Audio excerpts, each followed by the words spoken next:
안녕하세요. 오늘 저희 함께 본 말씀은, 함께 읽은 말씀은 시편 23편인데요. 저희 1절부터 3절까지 한번 같이 읽어볼까요? 소리내서. 준비, 시작. 여호와는 나의 목자시니 내게 부족함이 없으리로다. 그가 나를 푸른 불밭에 누이시며 쉴만한 물가로 인도하시는도다. 내 영혼을 소생시키시고 자기 이름을 위하여 의의 길로 인도하시는도다. 아멘. 오늘 시편 강의여서 아마 목사님이 하실 줄 알고 생각하고 오신 분들 계실 텐데, 이제 처음에 계획할 때 목사님이랑 저랑 릴레이를 하기로 했어요. 그래서 오늘 제가 전할 말씀은 내 영혼을 소생시키시고입니다. 목사님께서 지난주까지 2절을 하셨고요. 저는 3절을 쪼개서 하기로 했어요. 내 영혼을 소생시키시고. 오늘 제가 말씀을 준비하면서 왜 많은 그리스도인들이 시편을 사랑하고 가까이 할까 좀 고민을 해봤습니다. 우리는 왜 시편을 사랑할까요? 왜 시편을 그렇게 열심히 기도하시나요? 여기 새가족 교육을 들으신 분들 계시겠지만 저희가 새가족 교육할 때 시편으로 기도하는 걸 권장하거든요. 시편에서 드러나는 복음의 언어로 기도하도록 가르쳐요. 왜냐하면 시편에서는 이 말하는 사람, 즉 화자가 사람이기 때문입니다. 사람이 하나님께 한 말들, 즉 이 모든 기도들이 모아져서 시편이 되었어요. 시편이 사람의 말로 내용을 이루고 형식을 이루기 때문에 우리로 하여금 되게 가깝다, 내 속마음을 헤아려 주는 것 같다라고 느끼게 됩니다. 물론 시편은요, 성경으로서 기록된 하나님의 말씀이기도 합니다. 놀라운 것은 하나님께서 이 사람의 말들을 다 받아주셔서 하나님의 말씀으로 만들어서 책으로 펴내셨다는 거죠. 이게 엄청난 은혜입니다. 뿐만 아니라 시편은요, 하나님이 누구이신지 그리고 어떤 분이신지에 대해서도 우리에게 가르쳐줘요. 우리가 지난 몇 주 동안 살펴본 대로 시편에서 하나님은 우리의 목자가 되시고 우리는 그가 돌보시는 양이라는 것에 대해서 배웠죠. 구약의 다른 책들은요, 위에서부터 내려온 말씀이라고 할 수 있고요. 시편은 사람의 말이 밑에서부터 올라간 하나님께 밑에서부터 올라간 말씀이라고 할 수 있습니다. 인생에서 겪는 모든 좌절과 아픔, 고통, 두려움 등 인간의 이 모든 아픈 감정을 그저 시편의 화자는 하나님께 아뢰었을 뿐인데요. 하나님께서 그것들을 다 기도로 받으시고 성경에 기록하셨습니다. 그리고 그 기도를 다 듣고 가장 안전한 방식으로, 가장 좋은 것으로 응답하셨어요. 우리도 이렇게 시편을 볼 때 삶에 개입되는 하나님의 은혜를 경험하고 공감할 수 있습니다. 게다가 시편 23편은요, 노래로도 많이 지어졌을 만큼 유명한 시예요. 이 시는 하나님을 향한 신뢰의 시라고도 많이 말을 해요. 밀러라는 신학자는 이렇게 이야기합니다. 시편 23편은 개인의 삶의 우여곡절 한가운데서 오랫동안 그가 하나님의 품 안으로 인도되었고 위험에서 보호받았으며 안식을 얻었음을 알고 있는 어떤 사람의 신뢰의 노래다. 그리고 오늘 우리가 함께 볼 말씀은 3절에 내 영혼을 소생시키시고입니다. 제가 23편을 가끔 암송을 하는데 외울 때 항상 내 영혼을 소생시키시고 이 부분을 되게 빠르게 스킵했었거든요. 그냥 자연스럽게 말하고 읽고 넘어갔는데 이제 제 눈은, 그러니까 많은 분들이 보통 그가 나른 푸른 풀밭에 누이시고 쉴만한 물가로 인도하시는도다, 아니면 내가 사망의 음침한 골짜기로 다닐지라도 해를 두려워하지 않을 것은 내 많이 집중을 합니다. 보통 위로가 많이 되기 때문인데요. 그런데 이 소생이라니 잘 우리가 안 쓰잖아요. 집중해서 보고 이제 연구하려니까 너무 어려운 거예요. 그래서 제가 국어사전에서 소생하다라는 뜻을 살펴봤어요. 국어사전에는 거의 죽어가다가 다시 살아나다라는 뜻으로 쓰인다고 합니다. 머리로만 희미하게 알던 게 조금 확실해졌어요. 그렇지만 내 영혼을 소생시킨다는 건 무슨 뜻일까 궁금해졌습니다. 사실 이렇게 앞에서 말씀을 전하는 사람들은요, 국어 사전이 아니라 성경의 원문을 먼저 살펴봅니다. 실제로 저 히브리어 먼저 봤어요. 그리고 영어, 그리고 이제 진짜예요. 소생을 보게 됐는데요. 히브리어를 봤을 때 이제 히브리어 원문에 여쇼베브라는 원문으로 쓰였다고 하는데요. 여기에서 쓰인 동사는 슈브예요. 슈브는 구약에서 보통 turn back, return으로 쓰여요. 회개하다, 나쁜 길에서 돌이키다 라는 뜻으로 쓰이고요. 더 넓게는 회복하다, 되찾다, 재생하다 이런 뜻으로 사용되기도 한답니다. 근데 여기서 잠깐 제가 제 이야기를 하자면, 제가 그 2021년 2학기 때, 그때 이제 합신해서 원우회를 하게 됐어요. 이제 대학생 때는 학생이라고 하죠. 근데 이제 대학원을 들어가니까 원우회라고 하더라고요. 그래서 이제 원우회 이름이 지어야 되는데, 너무 고민이 되는 거예요. 혹시 원우회 하시나요? 두 분 다? 제가 진짜 별걸 다 했어요. 그쵸? 원우회를 하는데, 이제, 보통, 이상하게 합신은 원우회 이름을 지으면 꼭 히브리어로 하게 돼요. 히브리어가 보통 이제, 동사가 삼음절이거든요. 그래서 이제, 예전에는 엄청 일을 잘하던 원우회가 있었는데, 그 사람들 이름이 아바드였어요. 이 아바드인데, 한국어로는 섬기다라는 뜻이에요. 그래서 저도 이제 원우회 총무여가지고 막 머리를 쥐어싸고 있는데, 이때 저희가 입학할 때가 코로나가 팡 터질 때였어요. 그래서 이제 좀 회복이 되었으면 좋겠다. 이제 이 일상이 회복이 되었으면 좋겠다. 교회도 좀 회복되고 해서 이제 히브리어랑 헬라어랑 라틴어로 회복이라는 단어를 엄청 찾아봤어요. 그때 10편 51편 12절이 이제 제가 찾게 됐습니다. 제가 읽어볼게요. 주의 구원의 즐거움을 내게 회복시켜 주시고 자원하는 심령을 주사 나를 붙드소서. 여기서도 이 회복이라는 단어가 슈브라고 쓰였어요. 사실 이 히브리어 원문으로 보면 이 문장은요, 회복시켜라 라는 명령어로 시작해요. 하나님께 이제 명령 아닌 명령을 하는 거죠. 회복시켜라. 나에게 즐거움을, 구원의 즐거움을 회복시켜라 라고 거의 선포하듯이 그렇게 시작되거든요.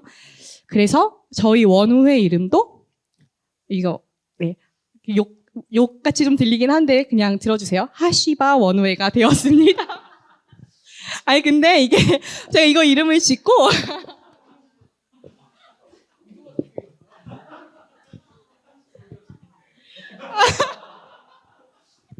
네, 이름을 듣고 너무 놀림을 많이 받은 거예요. 원우회에 대해서. 그래가지고 이거를 하냐 마냐 엄청 이제 찬반이 나왔는데, 제가 여기 웃으신 분들 이제 다 정죄당하실 거예요. 제가 이제 구약 교수님한테 전화를 해서 이 이름을 이렇게 짓고 싶은데 너무 욕같이 들린다. 그랬더니 우리 교수님이 그 욕처럼 듣고 웃는 사람은 그 사람 마음이 나쁜 거라. 네, 교수님이 그렇게 말씀해 주셨어요. 이거 듣고 의도가 담겼다고 말하신 김모모 군은 네, 다 마음이 순수하지 않은 걸로. 네, 아무튼 이제 이 이름을 짓고 이제 저희가 조직신학 교수님 수업을 듣는데, 교수님이 이제 원우 회장한테 물어보시는 거예요. 너네 원우회 이름은 지었니? 물어보시길래 이제 원우 회장이 하시바 원우회입니다 라고 답을 했어요. 근데 교수님이 멈칫하시더라고요. 멈칫하시더니 뜻이 뭐냐? 물어보셨어요. 네, 이 원우 회장이 제가 뜻을 엄청 설명해 줬었는데 잘 기억이 안 났나 봐요. 근데 그냥 회복입니다 이렇게 말씀을 하시더라고요. 근데 교수님이 당연히 뭐에서부터 뭐로의 회복이냐, 뭘 회복할 건데 딱 그러시는 거예요. 그래서 이제 원우 회장이 답을 못하고 뒤에 앉아있던 저를 째려보더라고요. 네, 이건 모두 이제 내 영혼을 소생시키고의 빌드업이었습니다. 이 구절이 도대체 무엇으로부터의 소생을 의미하는지, 무엇으로부터의 회복을 의미하는지 우리 한번 차근차근 알아가 볼게요. 우리가 이 소생하다를 이해하기 위해서는요, 양의 습성을 이해해야 합니다. 우리는 계속 지난 몇 주 동안 양이 엄청 예민하고 막 흐르는 물도 못 마실 정도로 겁도 많고 몸에 이제 막 찐득이나 기생충 있으면 잠도 못 자고 이런 이야기를 들었는데요. 여기서 하나 더 추가하려고 해요. 양은요, 이제 홀로 있을 때 뒤집히거나 나둥그러져 있으면 굉장히 위험하다고 합니다. 왜냐하면 이 뒤집힌 양은 등이 땅에 이제 닿아 있고 네 발이 허공에 들려 있어서 일어날 수가 없다고 해요. 혼자 힘으로 절대 일어날 수 없다고 합니다. 아무리 소리내어 울어도 도와주는 사람이 없다면 일어날 수가 없다고 해요. 오히려 계속 소리내서 울면 맹수가 이제 들이닥칠 위험에 처한 거죠. 그리고 문제는 이렇게 양이 뒤집혀서 바둥거릴 동안 그 양의 위에는 가스가 엄청 가득 찬다고 합니다. 그리고 가스가 차서 이제 몸의 끝부분인 사지부터 혈액순환이 잘 되지 않아서 혈액 공급이 끊겨버려서 죽고 만다고 해요. 날씨가 너무 더우면 이 죽는 속도가 굉장히 빨라진다고 합니다. 방금도 말씀드렸다시피 이제 뒤집혀져 있으면 맹수들의 표적이 되기도 너무너무 쉬운 거죠. 그래서 양을 치는 목자는요, 언제나 양을 예의주시하고 책임지고 보살펴야 합니다. 이 뒤집혀 있는 양이 있을까봐 한달음에 달려와야 하고 양을 일으켜서 세우고 혈액순환이 잘 되도록 막 다리도 주물러줘야 해요. 참 손이 많이 가는 동물이죠. 이렇게 죽어가는 양을 다시 살리고 회복시키는 것을 소생이라고 합니다. 우리가 계속 양 같은 사람들, 우리는 양 같은 존재라고 배웠는데요. 마찬가지로 양이 뒤집히는 것처럼 우리도 죄에 빠져서 허우적거리고 뒤집히는 순간이 다가온다고 해요. 양에게 있어서 절대자와 같은 목자가 일으켜주지 않는 한 우리도 절대자가 손을 잡고 일으켜주지 않는 한 뒤집힌 상태에서 홀로 일어날 수 없습니다.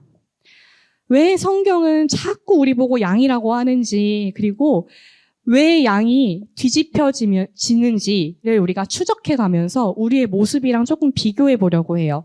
첫 번째로는 양이 뒤집히는 이유는 편안한 곳을 찾기 때문이에요. 편안한 곳만 찾기 때문이고요. 두 번째로는 살이 너무 적거나 양의 털이 길기 때문에 뒤집힌다는 것입니다. 그리고 세 번째로는 목자가 아닌 자기 자신만 바라보거나 아니면 남만 바라보기 때문에 양은 길을 잃게 됩니다. 첫 번째로 양이 뒤집히는 이유, 편안한 곳만 찾기 때문에를 살펴보도록 하겠습니다. 양들은요, 땅이 동그랗게 패여 있고 우묵하고 편안한 곳을 찾는 걸 되게 좋아해요. 그런데 그 다리를 잘 삐시는 분들은 알겠지만 그런 땅의 특징이 어떤지 아세요? 잘 넘어져요. 엄청 잘 넘어집니다. 양들도 똑같아요. 우묵하고 편안한 곳을 찾으러 가지만요. 가다 보면 계속 굴러서 뒤집혀지기 일쑤인 거예요. 이 시를 쓴 다윗도 마찬가지였습니다.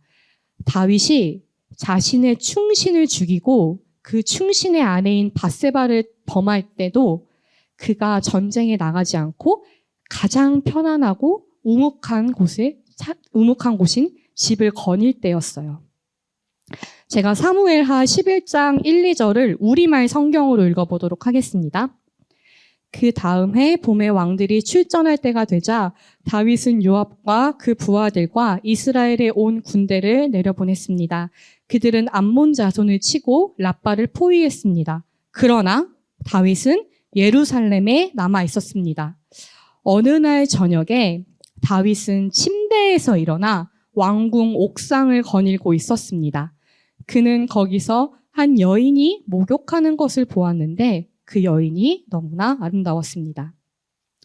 다윗은 자신이 가장 편안함을 느낄 때 남편이 있는 여인을 취하게 됩니다. 그리고 그 여인이 임신을 하자 남편 우리아를 죽이기까지 해버리죠. 우리아는 사실 다윗에게 엄청난 충성심을 보이고 조국에 충성을 하는 훌륭한 군인이었는데도 다윗이 자신의 욕심으로 인해 우리아를 죽이게 됩니다.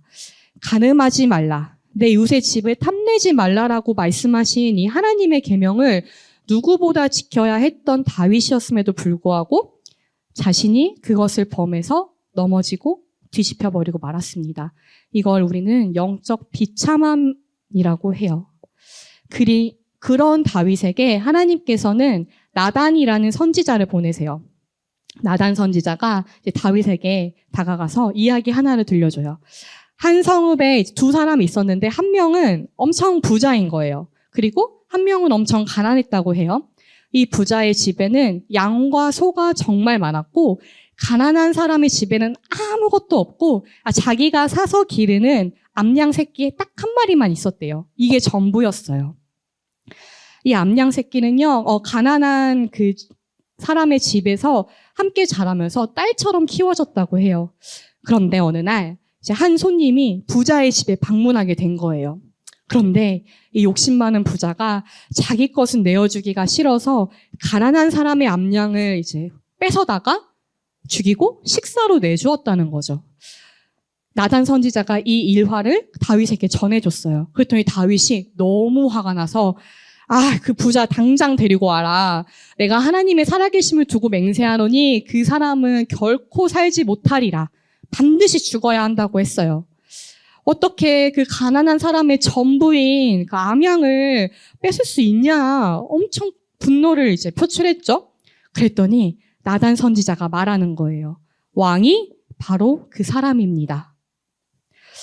우리는 이 시편 23편이 다윗의 말년에 쓰였다는 것을 잘 알고 있습니다. 목동 출신인 다윗은요, 이 나단 선지자가 전해준 이야기에 누구보다 화를 냈어요. 그리고 화를 낸 만큼 자신이 목동 출신이었던 것보다도 훨씬 내가 그 부자라는 사실을 깨닫고 하나님 앞에 참회하게 됩니다. 다윗이 가장 우묵하고 편안한 자신의 집에서 거닐 때 그가 양처럼 뒤집혔다는 것은요, 하나님과 사람들 앞에서 큰 죄를 지었음을 깨닫게 되는 것이기도 했습니다. 우리를 한번 돌아볼까요? 우리 역시 별로 고생스럽지 않게 신앙생활을 하고 싶어 합니다. 말씀과 기도로 훈련되는 것을 솔직히 말하면 귀찮아하죠. 공동체 안에서도 서로 인내하려고 한다거나 서로의 약함을 보고 용납하려고 하지 않고 오히려 피하는 것을 선택해요. 그게 가장 쉽거든요. 어쩌면 이 모든 것들도 다 귀찮아서 나만의 아늑한 장소를 찾아서 도망치고는 합니다. 사람들한테 관심 갖는 것조차 귀찮을 수 있죠. 교회에서 예배하는 것도 피곤하고요. 그러나 그때 나의 가장 우묵하고 편안한 곳을 우리가 주목하고 찾아갈 때 우리가 넘어지게 되는 거예요. 그때 우리는 뒤집혀져서요, 홀로 일어날 수 없게 됩니다. 누군가 손을 잡아주지 않으면 절대 일어날 수 없어요. 우리에게도 그런 경우가 있지 않나요? 내가 아무도 보지 않고 나의 우묵하고 편안한 곳에 있을 때 여러분은 어떤 선택을 하시나요? 한번 우리가 생각을 해봤으면 좋겠습니다. 그리고 양이 뒤집히는 두 번째 경우는 살이 너무 적거나 양털이 길기 때문입니다. 성경에서 말하는 양털은요, 오늘날은 뭐 따뜻한 보충제가 되어주지만 성경에서 말하는 양털은 그다지 좋은 의미가 아니었어요.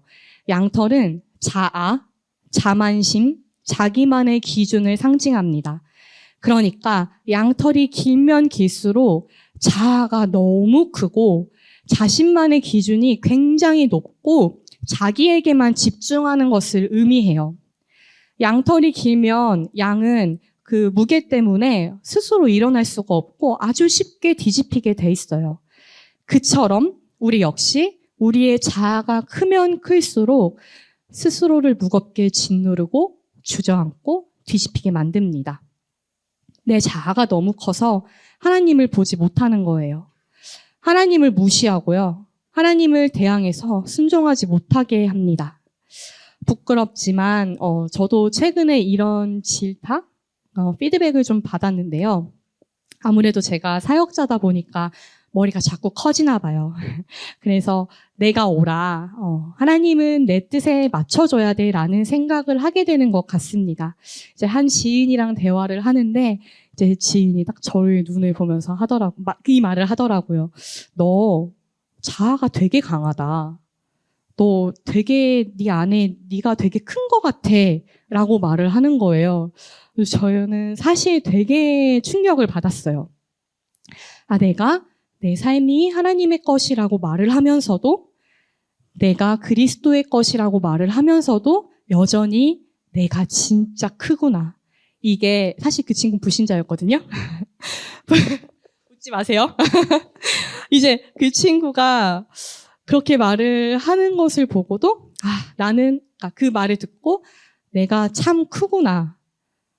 내가 내 것을 사실 내려놓는 척하면서 하나도 내려놓지 못했구나 라는 생각이 들었습니다. 저는요, 제 안에 제가 정말 큽니다. 제 안에요, 교만이 너무너무 가득해서요, 하나님의 말씀에 도무지 순종하려고 하지 않고요, 정말 제 뜻이 최고인 줄 아는 사람인 것 같아요. 살찐 양 역시 가장 뒤집히기가 쉽습니다. 우리가 쉽게 상상할 수 있듯이 무거운 몸무게로 이제 걷다 보면 넘어지기가 쉽고 당연히 뒤집히기가 쉬운 거죠. 우리의 영혼이 말씀으로 살찌우기보다 내 자아가 계속 커지고 무게감이 있어지는 것을 의미하는 거죠. 이렇게 나한테만 집중하다 보면요, 나의 자아만 살찌우게 되고 내 몸만 살찌우게 되면요, 우리는 끝도 없이 다윗이 전쟁에 나가지 않고 평안하고 아름다운 예루살렘을 보며 그 왕궁을 거닐 때와 같아집니다. 다윗이 그 예루살렘의 평화를 이루고 아름다운 왕궁을 보면서 얼마나 스스로 자족했겠어요. 그러니까 자신의 부하들이 전쟁에 나가서 싸우고 있을 때 자신은 그 왕궁을 편하게 거닐고 있었겠죠. 우리도 이처럼 끝도 없이 내가 일군 공로, 내가 이룬 노력, 내가 이룬 최선, 이것과 하나님께로부터 왔다는 은혜, 이 두 가지 명제가 끝도 없이 싸울 거예요. 그때 여러분은 어떤 것을 선택하고 따르겠습니까? 우리는 모든 일이 잘 되어가고 있는 것처럼 보이고 우리 스스로가 모든 일에 만족할 때, 자기 자신을 믿을 때, 내 자아가 가장 클 때 가장 넘어지기가 쉽습니다. 그리고 세 번째로 넘어지는 경우는요, 이제 이거는 넘어진다기보다는 좀 우리의 영적 상태가 뒤집힌다고 생각을 하시면 좋겠는데요. 목자가 아닌 나만 바라보거나 남만 바라보기 때문에 우리는 우리의 영적 상태가 뒤틀리고 길을 잃게 됩니다. 앞에 두 경우와 마찬가지로 이 세 번째 경우도 이제 나만 바라보는 것이 내 자아 때문에 뒤집히는 꼴을 가져다 주는데요. 나에게만 몰입하고 매몰되는 것도 문제인데 다른 양만 바라보는 것도 꽤나 큰 문제입니다. 양이 풀을 뜯어 먹는 걸 한번 상상해 보시겠어요? 머리를 땅에 쳐박고 이제 시선은 풀에 꽂혀서 쫓아가게 되는 거죠. 그래서 저기 옆에 있는 목자와 다른 친구 양들을 보지 못하는 거예요. 그리고 이 풀만 쫓아가다 보니까 멀어지게 되는 거죠. 양이 아무리 좋은 풀밭을 보고 간다 한들 머리를 땅에 박고 목자를 바라보지 못한다면 결국엔 홀로 남겨지고 길을 잃어버리게 돼요. 목자와의 그 소중한 교제도 잃어버리게 많은 거죠. 그리고 자신을 지켜줄 목자가 없으니 당연히 위험에 노출되게 됩니다. 목자는요, 양들에게 가장 좋은 초장으로 인도하는 사람이에요. 가장 좋은 최고급의 풀로 인도하는 사람인데, 양인 내가 봤을 때 보기에 풀이 많고 먹을만 하다고 해서 이게 다 양한테 좋은 게 아니라는 말이죠. 목자가 없이는 양이 내 눈에 가장 좋네? 내 눈앞에 있는 것만 보고 쫓아간다면 목자와의 교제도 잃고 자신의 안전도 보장할 수 없게 됩니다. 그리고 목자가 아닌 다른 양을 따라갈 때도 나쁜 길로 빠지게 돼요. 공동체에서 교제를 누리고 사랑하는 건 정말 좋아요. 정말 좋은데 내가 사랑하는 지체들이 제가 이제 민영이를 사랑하듯 엄청 사랑하는데 목자보다 더 크게 보인다면 조심해야 하는 거죠. 민영이가 다른 길로 잘못 가고 있는데 저기 민영이 간다 하면서 쫓아가면 이제 굉장히 위험한 일이 되는 거죠. 목자 없는 양의 무리는요, 소경이 소경을 인도하는 꼴이 되고 말 뿐입니다. 마태복음 15장 14절은 이렇게 이야기해요. 만일 맹인이 맹인을 인도하면 둘이 다 구덩이에 빠지리라 하시니. 성도의 교제가 목자이신 하나님보다 크다면요, 목자보다 친구 양의 뒷모습을 바라보면서 의지하려고 한다면 우리는 반드시 길을 잃고 맙니다. 그러나 하나님의 자녀들이 목자이자 아버지이신 하나님을 따라간다면 우리는 서로 길을 잃지 않고 서로를 붙잡아 주면서 바른 길로 함께 갈 수 있어요. 자, 그렇다면 이렇게 뒤집힌 양들은 어떻게 해야 할까요? 우리가 읽은 말씀처럼 소생케 해야 합니다. 넘어진 애들을 일으켜 세워주고요. 몸에 온갖 흙이 다 묻고 먼지가 묻었으면 탈탈탈탈 털어줘야 돼요. 그리고 혈액순환이 이제 잘 돼야 되니까 더 마사지도 해주어야 합니다. 길을 잃은 아이들은 목자가 어서 달려가서 다시 목자를 잘 보고 따라와 길을 인도해 주어야 합니다.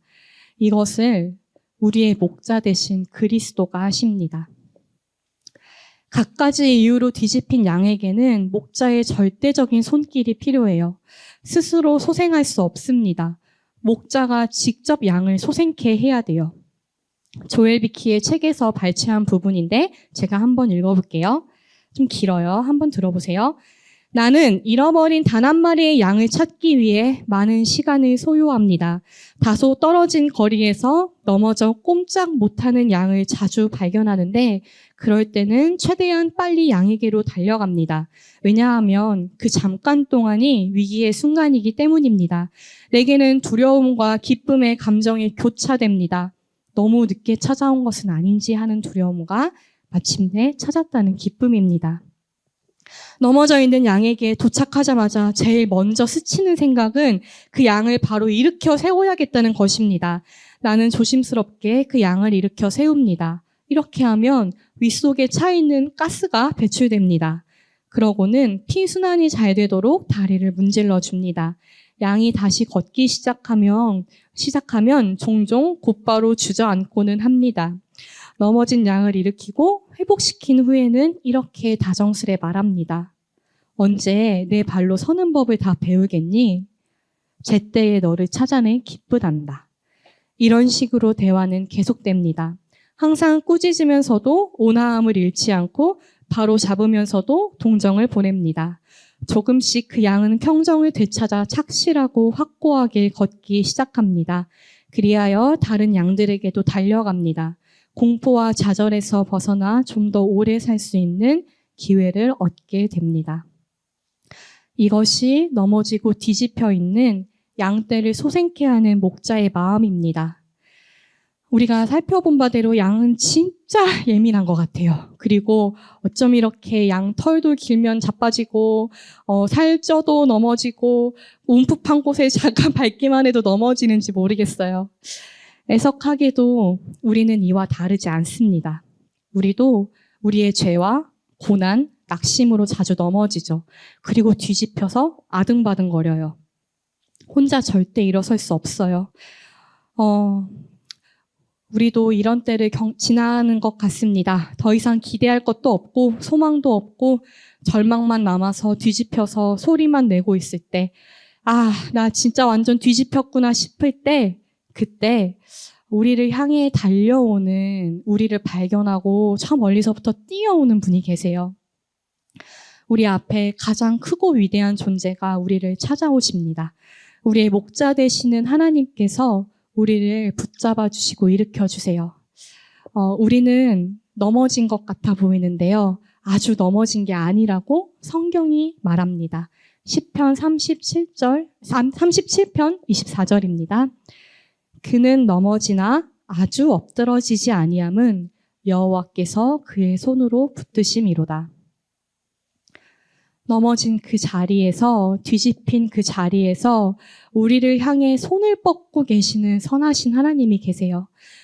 먼지와 흙이 잔뜩 묻은 우리를 탈탈 털어주시고 언제쯤 혼자 서는 법을 배울래 하며 단호하게 책망하시기도 하지만 따뜻하게 내가 제때 와서 다행이다 라고 기뻐하시면서 우리를 회복시키는 분이세요.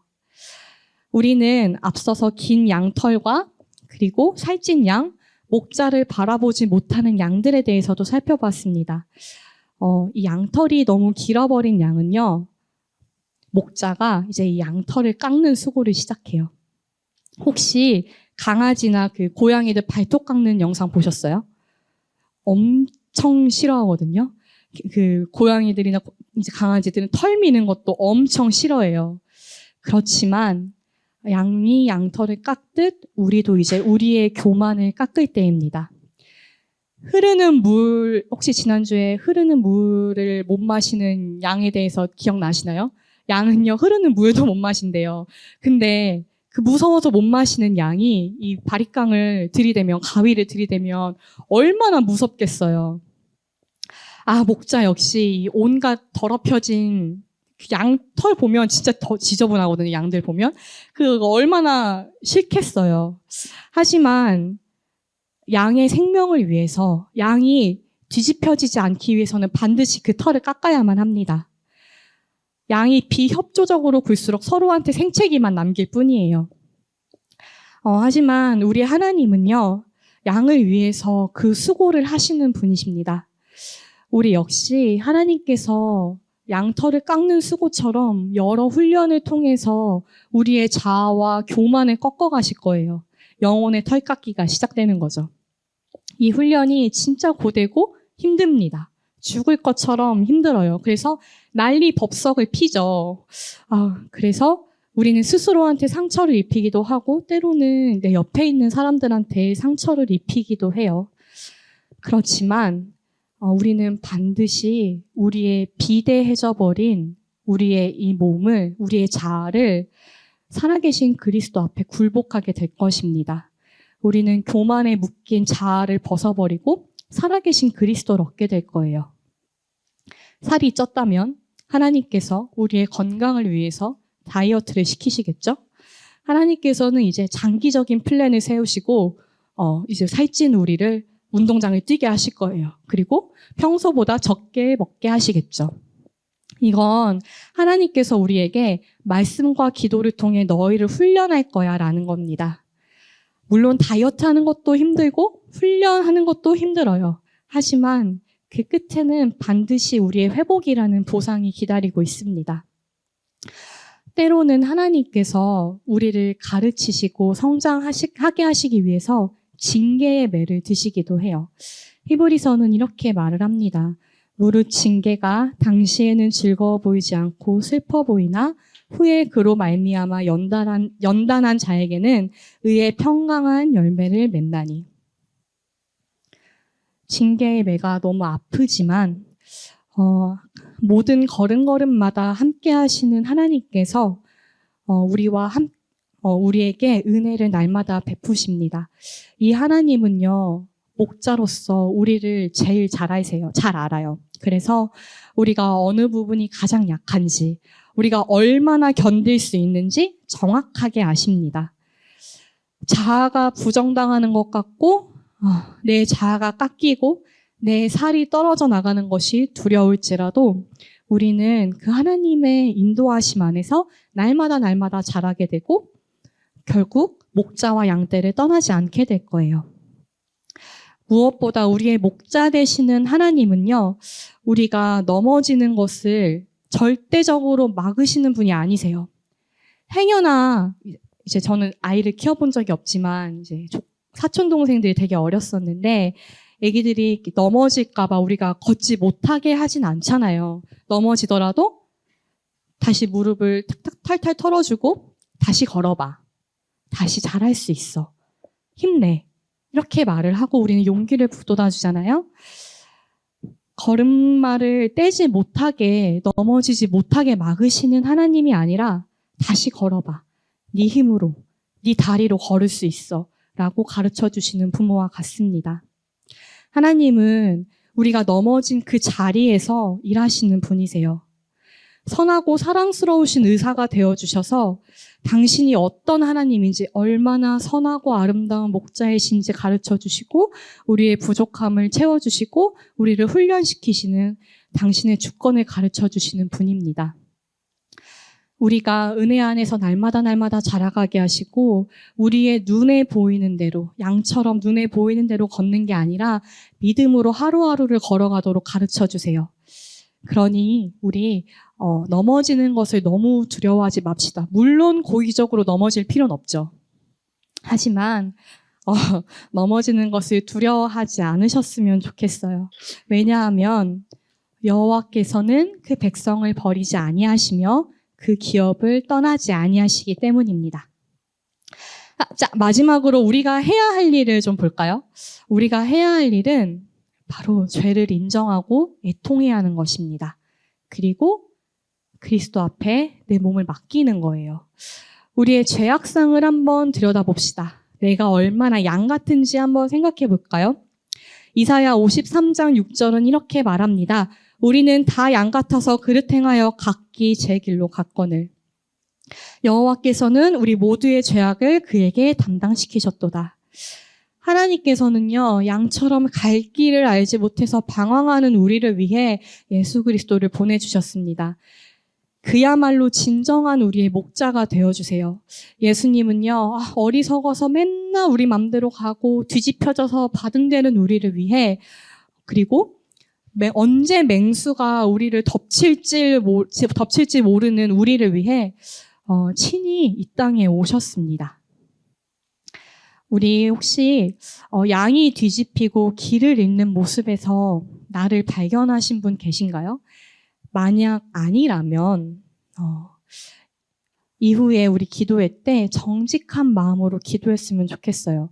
제가 여기서 굳이 말한 비유가 아닐지라도 성령님께서 내 마음을 열어 내 참된 죄악을 보게 해달라고요. 나의 안위와 평안만을 쫓고 내 눈에 보기 좋은 목초지만 쫓아 행했던 나를, 하나님이 아닌 사람에게 의지했던 나를 진짜 보게 해달라고, 하나님보다 더 사랑한 것이 있다면 깨달아 알게 해달라고 우리 기도했으면 좋겠습니다. 그리고 혹시 우리 이 자리에는 하나님을 믿지 않는다고 생각하는 분은 없을 것 같지만요. 여전히 내가 죄인이 아니라거나 내 죄를 직면하지 못하겠습니다. 내가 도저히 아무리 생각해도 양 같지가 않은 것 같아요 라고 생각하는 분들을 위해서 제가 존경하는 박영선 목사님께서 드셨던 예시를 한번 들어볼게요. 이 예시가 적절한지는 모르겠으나 한번 시도해 보겠습니다.